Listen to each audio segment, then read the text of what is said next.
Maria Santos wiped the sweat from her forehead as she bent over another wounded soldier. The makeshift field hospital was nothing more than a bombed-out school building, its windows blown out and walls cracked from artillery fire. The smell of antiseptic, mixed with dust and fear, filled the air. She had been working for 18 hours straight, her small frame moving between the injured men who kept arriving on stretchers. At 24 years old, Maria stood barely 5 feet tall and weighed less than 100 pounds. The other medics often joked that a strong wind could blow her away, but what she lacked in size, she made up for in determination. She had volunteered as a field medic when the war reached her village, leaving behind her job as a schoolteacher to help save lives. The sound of approaching vehicles made everyone in the hospital tense up. Maria looked through the broken window and saw 3 military jeeps racing toward them, kicking up clouds of dust. The lead vehicle was smoking, and she could see bullet holes in its side. Her heart sank. More wounded were coming, and they were already overwhelmed. The first stretcher came through the door carried by 2 soldiers who looked exhausted. On it lay Sergeant David Mitchell, a tall man with broad shoulders, who appeared to be unconscious. Blood soaked through his uniform from wounds in his leg and shoulder. The soldiers who brought him were breathing heavily and looked worried. "We found him about 2 miles from here," one of the soldiers explained to Maria as they set the stretcher down. "His unit was ambushed. He's lost a lot of blood, but he's still fighting." Maria quickly examined the sergeant. His pulse was weak, and his skin was pale from blood loss. The wounds needed immediate attention. But as she looked around the crowded hospital, her heart sank. Every bed was full, and the doctor was already operating on another critical patient.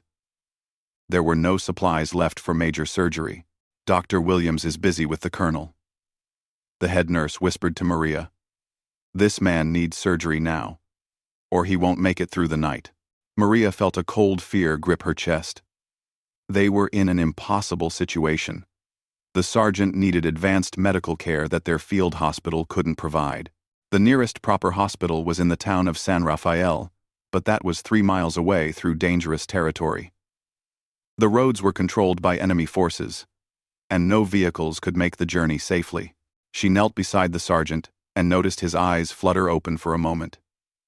He tried to speak, but only a whisper came out. She leaned closer and heard him say, "Please, don't let me die here."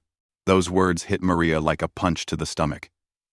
She looked at this brave soldier who had been fighting to protect innocent people, and she made a decision that would change both their lives forever.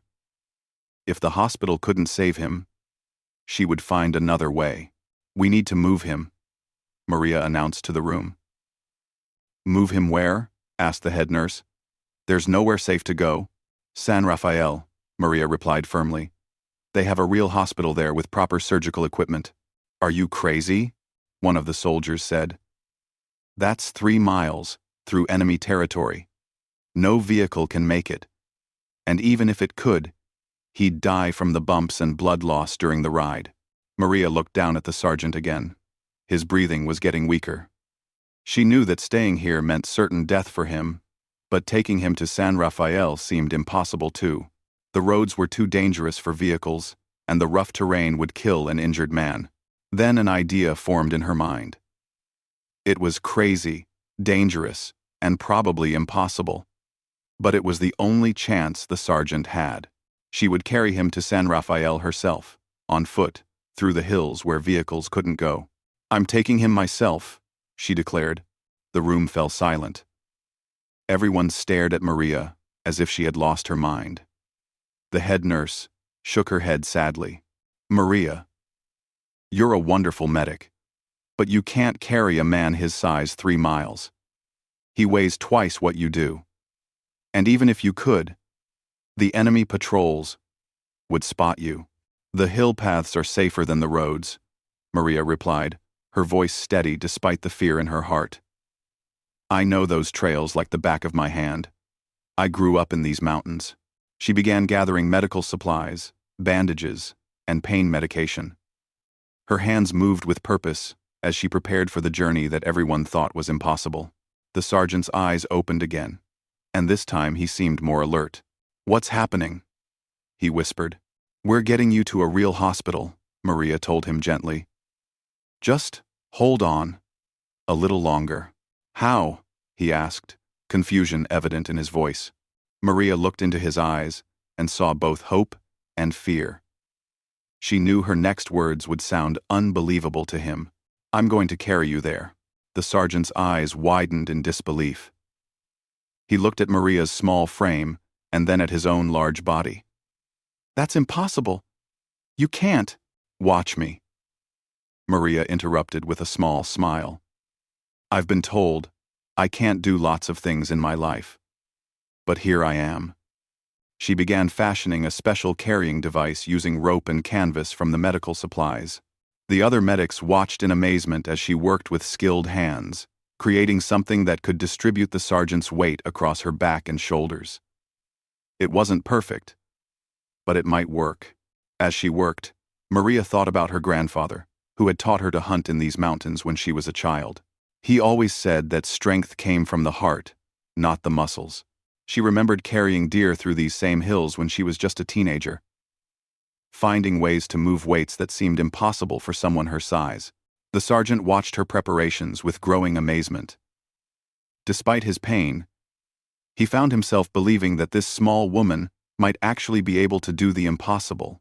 There was something in her eyes, a determination he had seen in the best soldiers he had served with. "Why are you doing this for me?" he asked softly.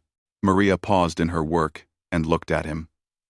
"Because everyone deserves a chance to go home," she said simply. "And because someone has to try."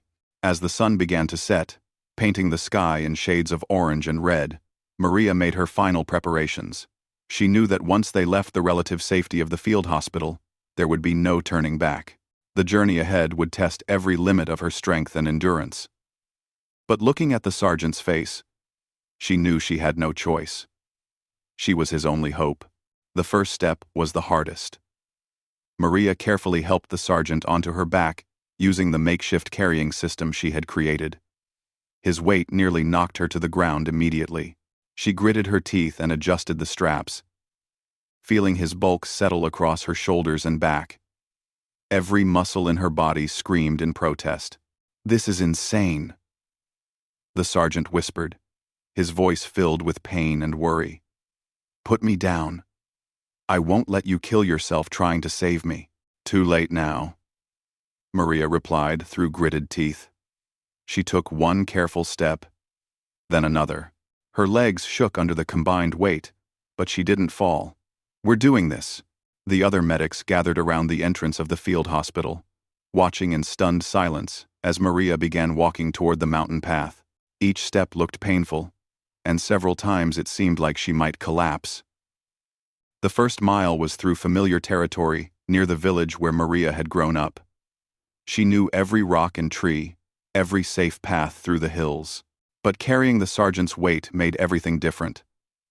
Paths that had been easy for her to navigate alone now became serious challenges. Her breathing became heavy within the first 10 minutes. "I can feel you shaking," the sergeant said. "Please, just put me down and go back. Save yourself." Maria didn't waste breath answering. She focused all her energy on taking the next step. Her grandfather had taught her that the mind gives up long before the body actually reaches its limits. She pushed those thoughts of surrender away and kept walking. As they climbed higher into the hills, the path became steeper and more difficult. Maria's legs burned with exhaustion, and sweat poured down her face despite the cool evening air. The sergeant's weight seemed to increase with every step. Several times she stumbled, catching herself just before they both fell.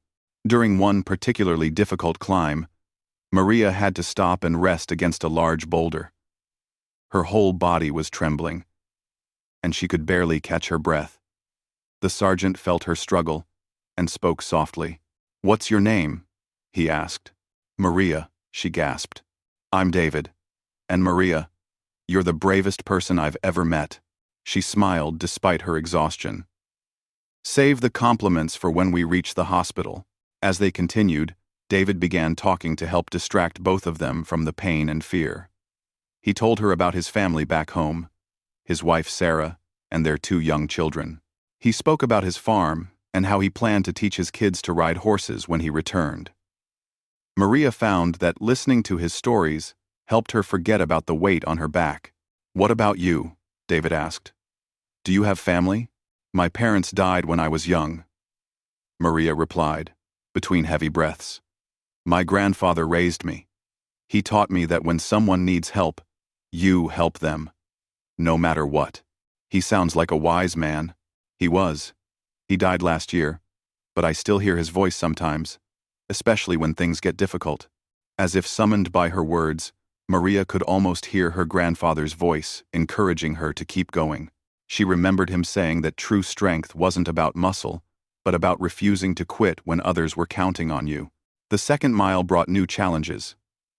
The path became rocky and uneven, forcing Maria to watch every step carefully. One wrong move could send them both tumbling down the mountainside. Her back ached terribly, and her legs felt like they were made of lead.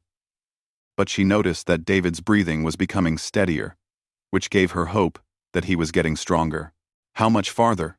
David asked. "About a mile," Maria replied, though she wasn't entirely sure. In the darkness, with her exhaustion clouding her judgment, distances were hard to judge. That's when they heard the sound that made both their hearts stop. Dogs barking in the distance, followed by shouts in a foreign language. Enemy patrols with tracking dogs were somewhere nearby, searching the hills. Maria immediately left the main path and headed into thicker forest, where the trees would provide cover. But moving through the undergrowth with David on her back was much more difficult. Branches caught at their clothes, and roots threatened to trip them with every step. "They're getting closer," David whispered urgently. "You need to hide me somewhere. And save yourself." "We stay together," Maria replied firmly. She found a small cave hidden behind some bushes and carefully maneuvered them inside. They pressed against the back wall, barely breathing as the sounds of the search party grew louder. Flashlight beams swept past the entrance of their hiding place. They could hear soldiers talking and dogs sniffing around just outside. Maria's heart pounded so loudly, she was sure the enemy would hear it. David's hand found hers in the darkness and squeezed gently, trying to offer comfort despite his own fear. For 20 terrifying minutes, they remained perfectly still as the patrol searched the area around their cave. Maria's legs cramped from holding the same position for so long, but she didn't dare move. Finally, the voices began to fade as the patrol moved on to search other areas. When Maria was sure they were safe, she carefully helped David back onto her shoulders. Her body had stiffened during their hiding time, making the weight feel even heavier than before. But they had to keep moving. Every minute they delayed was another minute that David's life hung in the balance. The final stretch of their journey was the most difficult. Maria's energy was almost completely drained, and she stumbled frequently. Several times she fell to her knees, but each time she forced herself back up. David tried to help by shifting his weight to make it easier for her, but there was little he could do in his injured condition. "I can see lights ahead," David said suddenly, his voice filled with hope and disbelief. "Maria, I think that's the town." Maria looked up and saw the distant glow of San Rafael spread out below them. The sight gave her a final burst of energy. They had made it through the most dangerous part of the journey. The hospital was less than half a mile away now. "We did it," she whispered, tears of exhaustion and relief streaming down her face. "No," David corrected her softly. "You did it. You did the impossible." As they made their way down the final hill toward the town, Maria felt her grandfather's presence strongly beside her. She had honored his teachings about helping others, even when it seemed impossible. She had proven that determination and heart could overcome seemingly insurmountable obstacles. The lights of San Rafael grew brighter with each painful step, promising safety, medical care, and the end of the most challenging journey of Maria's life. The emergency room doors of San Rafael General Hospital burst open at 2 a.m. Maria stumbled inside, David still on her back, both of them covered in dirt, sweat, and blood. The night shift nurse looked up from her paperwork and gasped in shock at the sight before her. "Help us," Maria managed to say before her legs finally gave out completely. She collapsed to her knees, and David rolled carefully off her back onto the floor. Both of them were breathing heavily, exhausted beyond anything they had ever experienced. "Get a stretcher now," the nurse shouted to the orderlies. "Call Dr. Rodriguez immediately." Within minutes, the hospital sprang into action. David was lifted onto a gurney and rushed toward the operating room, while Maria was helped into a wheelchair. Her legs were shaking so badly she couldn't stand, and her back felt like it was on fire from the strain of carrying someone twice her weight for 3 miles. Dr. Rodriguez, the hospital's chief surgeon, examined David quickly and shook his head in amazement. "This man should be dead," he told the nurses. "He's lost a dangerous amount of blood, but somehow he's stable. How did he get here?" "The small woman brought him," the nurse explained. "She carried him here on her back."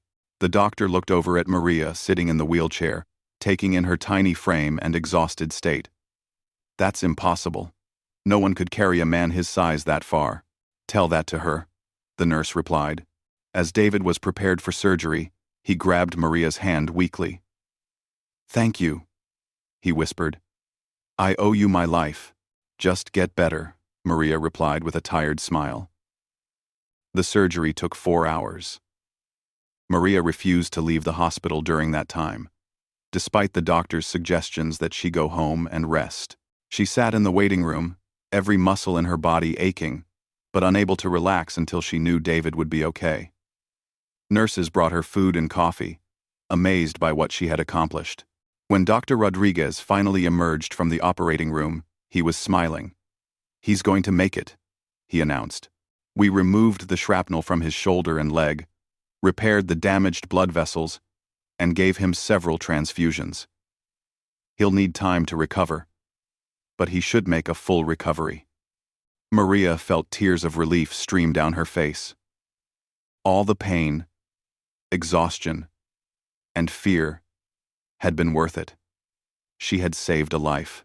News of Maria's incredible rescue spread quickly through the town and eventually reached military headquarters. Within a week, reporters arrived to interview the small woman who had done the impossible. Maria was uncomfortable with all the attention, insisting she had only done what anyone would do. "But most people couldn't do what you did," one reporter pointed out. "How did you find the strength to carry someone so much larger than yourself for 3 miles? Maria thought carefully before answering. "My grandfather always told me that real strength comes from the heart, not from muscles. When you truly care about someone, you can do things you never thought possible." The story of Maria's rescue made headlines across the country. She was awarded the Medal of Courage by the military and received commendations from various organizations. But the recognition that meant the most to her came in a letter from David's family. David's wife Sarah wrote, "You brought my husband home to his children. You gave our family back our future. No words can express our gratitude for your courage and selflessness. You are a hero in every sense of the word." David recovered completely from his injuries and was eventually able to return to his family. Before he left San Rafael, he visited Maria to thank her once more. He found her back at work in a local clinic, treating patients with the same gentle care she had shown him. "I've been thinking about what you did," David told her. "Everyone said it was impossible, but you proved them wrong. You changed my entire understanding of what one person can accomplish." "I just did what felt right," Maria replied humbly. "No, you did much more than that. You showed that the size of someone's heart matters more than the size of their body. You showed that courage isn't about not being afraid, but about doing what needs to be done despite the fear."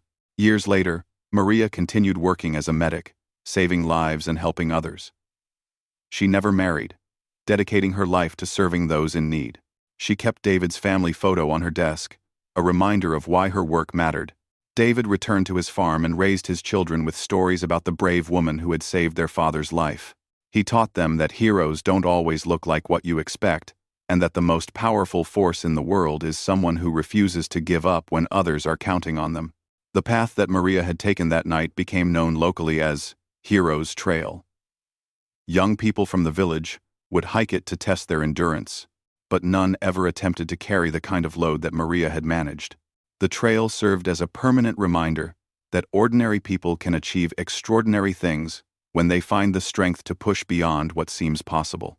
Maria's story inspired countless others to believe in themselves and to help those in need, regardless of the challenges they might face.